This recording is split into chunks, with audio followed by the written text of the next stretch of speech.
ಅವ ಜ್ಞಾನಿ ಅಲ್ಲಂತ ಲೆಕ್ಕ. ನಿರಾಶೆಯಿಂದ ಕೂಡಿದಂಥ ಸಿದ್ಧಾರೂಢಪ್ಪ ಬಂದಂಥ ಪೀತಾಂಬರ ವಾಪಸ್ ಕೊಟ್ಟ. ಕೇವಲ ಒಂದು ಕೌಪಿನ ಧಾರಣ ಮಾಡಿಕೊಂಡು ಮುಂದೆ ಸಂಚಾರ ಮಾಡ್ತಾ ಹೊರಟ. ಒಂದು ಊರು ಪ್ರವೇಶ ಮಾಡೋ ಮುಂದೆ ಸಾಯಂಕಾಲ ಗುಡುಗು ಸಿಡ್ಲು ಮಳೆ ಚಲೋ ಆಯ್ತು.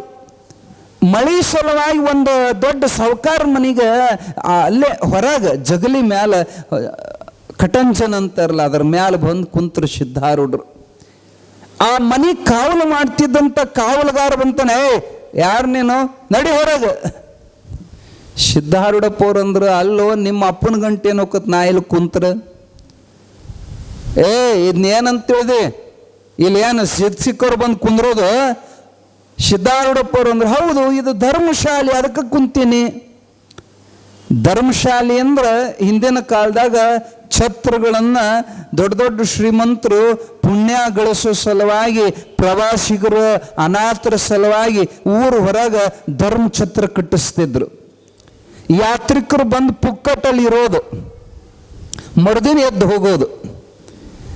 ಇದು ಧರ್ಮ ಛತ್ರ ಅಲ್ಲೋ ಹುಚ್ಚ, ಇದು ಸಾಹುಕಾರನ ಮನೆ ಐತಿ ಅಂದವ. ಕಾವಲು ಅಂದ್ರೆ ಸೆಕ್ಯೂರಿಟಿ ಅಂತೀರಿ ನೋಡಿ ನಿಮ್ಮ ಭಾಷೆ, ಸೆಕ್ಯೂರಿಟಿ. ಎದೇಳಿ ನಡಿ ಹೊರಗಂತವ ದಬ್ಬಕ್ಕೆ ಹೋದ್ರೆ ಸಿದ್ಧಾರೂಢ ಹೇಳಲಿಲ್ಲ. ಇದು ಧರ್ಮಛತ್ರ ಅಂತವ, ಸಾಹುಕಾರನ ಮನೆ ಅಂತೀವ. ಇಬ್ಬರಿಗೂ ಜಗಳ ಹತ್ತಿತ್ತು. ಈ ಗದ್ದಲ ಕೇಳಿ ಸಾಹುಕಾರ ಹೊರಗೆ ಬಂದ. ಸಿದ್ಧಾರೂಢರ ಮುಖ ನೋಡಿ ಅವನಿಗೆ ಏನೋ ಒಂದು ಕರೆಂಟ್ ಹೊಡೆದಂಗಾತು. ಆಕರ್ಷಿತನಾದ. ಇವನು ಯಾರೋ ಮಹಾತ್ಮದಾನಂತೇಳಿ, ಸ್ವಾಮಿ ಇದಕ್ಕೆ ಧರ್ಮಛತ್ರ ಅಂತ ಯಾಕೆ ಕರಿತೀರಿ? ಅವಾಗ ಸಿದ್ಧಾರೂಢರಂದ್ರು, ನೋಡಪ್ಪ, ಈಗ ನೀ ಅದೀಯ ಈ ಮನೆಯಾಗ, ನಿನಗಿಂತ ಮೊದಲು ಈ ಮನೆಯಾಗ ಯಾರಿದ್ರು? ನಮ್ಮ ಅಪ್ಪ ಇದ್ರಿ. ನಿಮ್ಮ ಅಪ್ಪನಿಗಿಂತ ಮೊದಲು ಯಾರಿದ್ರು? ಅವರಪ್ಪ ಇದ್ರಿ. ಅವ್ರಿಗಿಂತ ಮೊದಲು ಯಾರಿದ್ರು? ಅವರಪ್ಪ. ಹಿಂಗ ಎಲ್ಲರೂ ಬಂದಾರ, ಅದಾರ, ಹೋಗ್ಯಾರ. ಏನು ಖಾಯಂ ಅದಾರನು? ಇಲ್ಲಿ ಬರ್ತಾರ, ಇರ್ತಾರ, ಹೋಗಾರ. ಅಂದ್ರೆ ಅದಕ್ಕೆ ಧರ್ಮಛತ್ರ ಅಂತ ಕರೀತಾರ. ದೇವನ ಮನೆ ಇದು. ಈ ಜಗವೆಲ್ಲ ಬಾಡಿಗೆದಾರರು, ಜೀವಿಗಳೆಲ್ಲ ಇಷ್ಟೇ ದಿವಸ, ಇಷ್ಟೇ ನಿಮಿಷ ಇರಬೇಕೆಂಬ ಕಟ್ಟು ಕರಾರು. ನೀವೆಲ್ಲ ತಪ್ಪು ತಿಳ್ಕೊಂಡಿರಿ ನಾನು ಭಾಳ ದಿನ ಇರ್ತೇನೆ ಅಂತ. ನಿಮಗೆ ಗೊತ್ತಿಲ್ಲ ನೀವು ಯಾವಾಗ ಹೇಳ್ತೀರಿ ಜಾಗ ಬಿಡ್ತೀರಿ ಅನ್ನೋದು. ನಿಮಗೇನ್ರ ಗ್ಯಾರಂಟಿ ಕಾರ್ಡ್ ಕೊಟ್ಟಾರೇನು? ವಾರಂಟಿ ಗ್ಯಾರಂಟಿ ಉಳಿದ ಸಾಮಾನಕ್ಕೆ ಇರ್ತಾವ, ಆದ್ರೆ ಈ ಶರೀರಕ್ಕನ ಗ್ಯಾರಂಟಿ ಇಲ್ಲ. ಬರೋದು, ಇರೋದು, ಹೋಗೋದು. ಇದಕ್ಕೆ ಧರ್ಮಛತ್ರ ಅಂತಾರ. ಲಾಡ್ಜ್ ಮಾಡ್ತೀರಿ ನಾವು ನೀವು ಹೋಗ್ತೀವಿ, ಒಂದಿನ ಇರ್ತೀವಿ, ಮರುದಿನ ಹೋಗ್ತೀವಿ. ಕಾಯಂ ಇರೋದಲ್ಲ ಲಾಡ್ಜ್ ಅಂದ್ರೆ. ಧರ್ಮಛತ್ರ ಅಂದ್ರೆ ಬಾಡಿಗೆ ಮನಿ.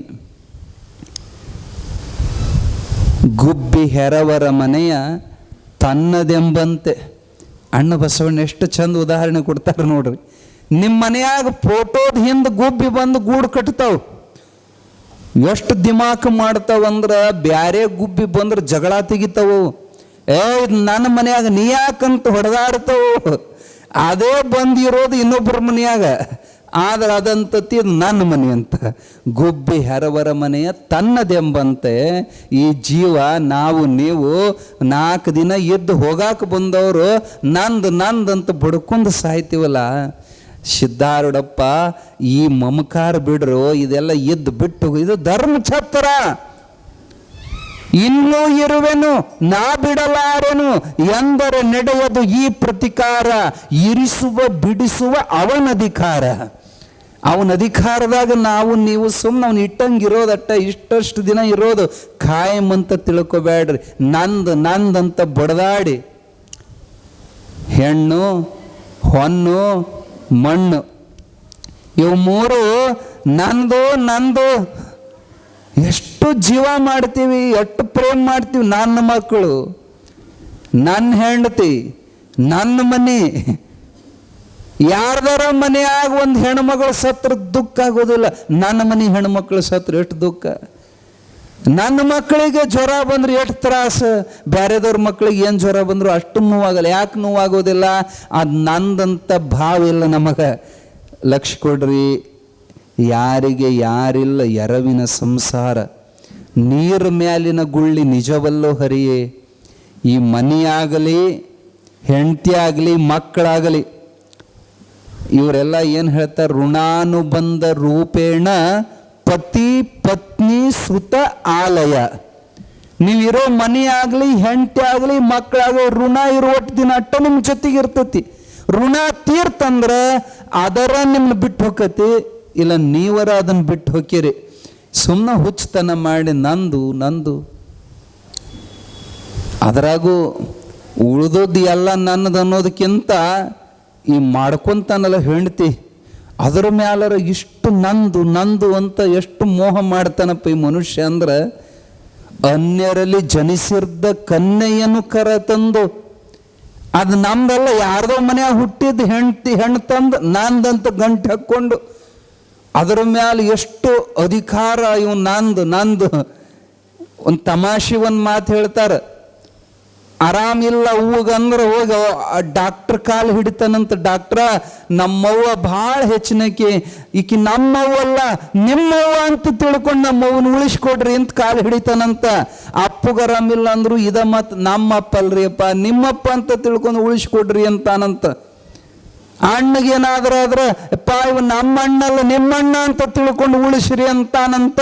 ಅದೇ ಹೆಂಡ್ತಿಗೆ ಏನಾರ ಆಗೈತಂದ್ರ ಹಂಗೆ ಹೋಗಿ ಡಾಕ್ಟ್ರ್ ಮುಂದೆ ಅಂತಾನೇನು, ಯಪ್ಪ ಈಕಿ ನನ್ನ ಹೆಂಡ್ತಿ ಅಲ್ರಿ ಅಂತಾನ. ಇಲ್ಲ ಅನ್ನೋದಿಲ್ಲ ನೋಡ್ರಿ, ಅದು ಎಷ್ಟು ಮಜಾ, ಅಷ್ಟು ನಂದಂತ. ಅದಕ್ಕೆ ಉಳಿದದ್ದು ಎಲ್ಲದಕ್ಕೂ ಹಂಗೆ ಸಡ್ಲು ಬಿಡ್ತಾನ ವಾಯಕರು. ಹೆಂಡ್ತಿ ಮಾತ್ರ ಪೂರಾ ನನ್ನಕ್ಕಿ.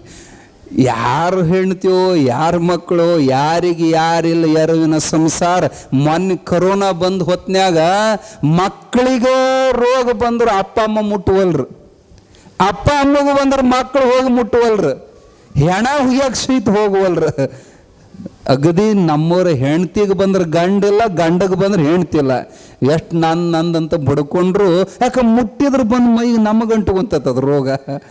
ಅವಾಗ ಸಾಕ್ಷಿಯಾಗಿ ಎಲ್ಲರಿಗೂ ಗೊತ್ತಾಗೈತಿ ಯಾರಿಗೆ ಯಾರಿಲ್ಲ ಅಂತ. ಆದರೂ ಮೋಹ, ಇದು ನಂದು. ಸಿದ್ಧಾರೂಢಪ್ಪರು ಹೇಳ್ತಾರ, ಒಬ್ಬರಿಂದ ಒಬ್ರು ಬಂದಾರ, ಅದಾರ, ಹೋಗ್ಯಾರ, ಇದಕ್ಕೆ ಧರ್ಮಛತ್ರ ಅಂತ ಕರೀತಾರ, ಇದು ಬಾಡಿಗೆ ಮನೇನು ಅಂತ ಹೇಳಿದಾಗ ಅವನ ಕಣ್ಣು ತೆಗೀತು, ಅರಿವಿನ ಕಣ್ಣು ತೆಗೀತು. ಇವನು ಯಾರೋ ದೊಡ್ಡ ಮಹಾತ್ಮ ಬಂದ ನಮ್ಮ ಮನೆಗೆ ಅಂತೇಳಿ ಕೈ ಹಿಡಿದು ನಮಸ್ಕಾರ ಮಾಡಿ ಕರ್ಕೊಂಡು ಹೋದ, ಕರ್ಕೊಂಡು ಹೋದ. ಇದು ಕಾವಲು ಮಾಡ್ತಿದ್ದ ಕಾವಲುಗಾರ ಬಾಯಿ ತಕೊಂಡು ನಿಲ್ತ. ಅಯ್ಯೋ ನಾವು ಯಾವ ಹುಚ್ಚ ಅಂತ ದಬ್ಬಕ್ಕೆ ಹೋದ್ರೆ ಕರ್ಕೊಂಡು ಸಾವುಕಾರ. ಕರ್ಕೊಂಡು ಹೋಗಿ ಅವರಿಗೆ ಯೋಗ್ಯವಾದ ಸಿಂಹಾಸನ ಮೇಲೆ ಕುಂದಿರಿಸಿ ಭಯಭಕ್ತಿಯಿಂದ ಪೂಜೆಗಳನ್ನು ಮಾಡಿ ಮೃಷ್ಟಾನ್ನ ಭೋಜನವನ್ನು ಉಣಿಸಿ ಅಪ್ಪವ್ರನ್ನ ಮೃದುವಾದಂಥ ಹಂಸ ತೂಲಿಕ ತಲ್ಪದ ಮೇಲೆ ಮಲಗಿಸಿ ಕಾಲು ಒತ್ತಗುವಂತ ಕುಂತಿದ್ದ. ಒಂದು ನೆರಳುವಂಥ ಧ್ವನಿ ಕೇಳಿಸ್ತು, ಅಳುವಂಥ ನೋವಿನಿಂದ ಕೂಗುವಂಥ ಧ್ವನಿ. ಏನು ಸಾವುಕಾರ, ಮಂಗಳಕರವಾದ ನಿನ್ನ ಈ ಭವನದೊಳಗ ಅಮಂಗಳ ಶಬ್ದ ಎಲ್ಲಿಂದ ಬರಕತ್ತಿತ್ತು? ಅವಾಗ ಸಾವುಕಾರ ಅಂದ, ಯಪ್ಪ ನನ್ನ ಹಡದ ತಾಯಿ ಭಾಳ ತ್ರಾಸು ಮಾಡ್ಕೊಳಕತ್ತೇಳ್ರಿ. 1-2 ದಿನ ಅಲ್ಲ, ಇಲ್ಲಿಗೆ 3 ವರ್ಷ ಆಯ್ತು. ಆಕಿಗೆ ಕುಕ್ಷಶೂಲವ್ಯತೆ, ಆಕಿಗೆ ರೋಗ ಆಗೈತ್ರಿಪ್ಪ.